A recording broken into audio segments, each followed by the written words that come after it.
We are convinced that according to God's design, intercessory prayer is an essential practice for effective church planting and all kingdom work. An essential practice for all kingdom work.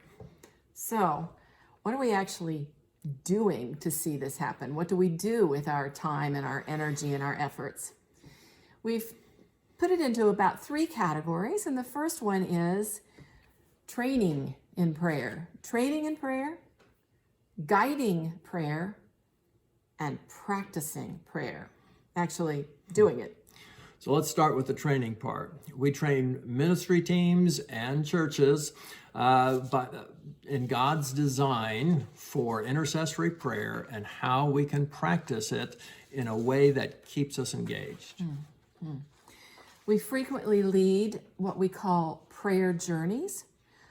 A prayer journey is when a church partners with us, 10 or 12 people come overseas with us to a church planting site where those folk from that church may have missionaries ministering that they support.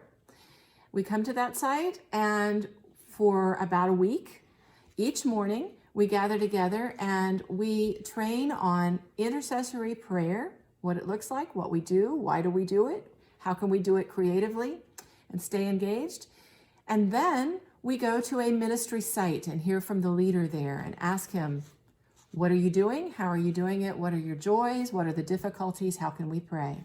And then we go out in groups of about 3 or 4 and pray through the neighborhood for a couple of hours and come back and report to that ministry site leader what we saw, what we said, how we prayed. And then we get up the next morning and we do it again and again for about a week together.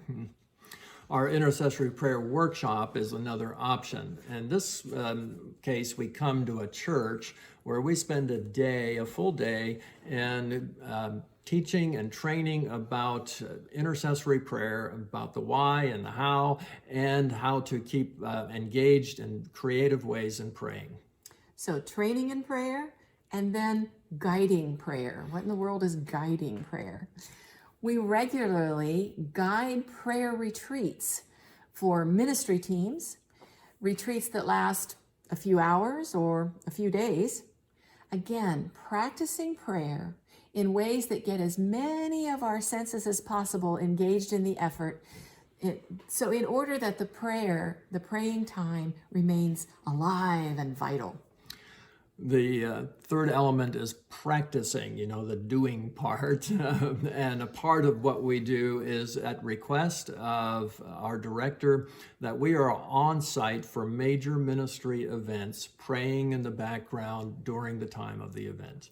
This includes things like being at General Assembly, being at Mission to the World's board meetings, being at MTW's global ministry conferences that happen every 3 years, being at MTW's area retreats. Those are regional retreats that happen every few years with our ministry folk, or being at all key strategic leadership gatherings.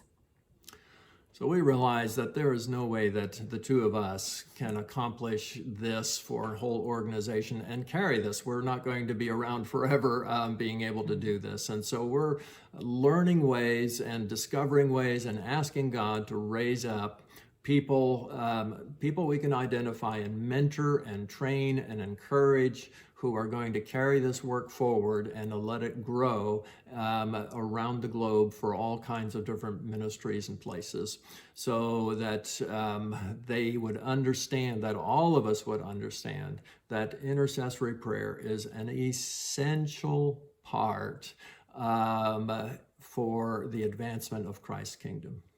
We need your partnership now more than ever before.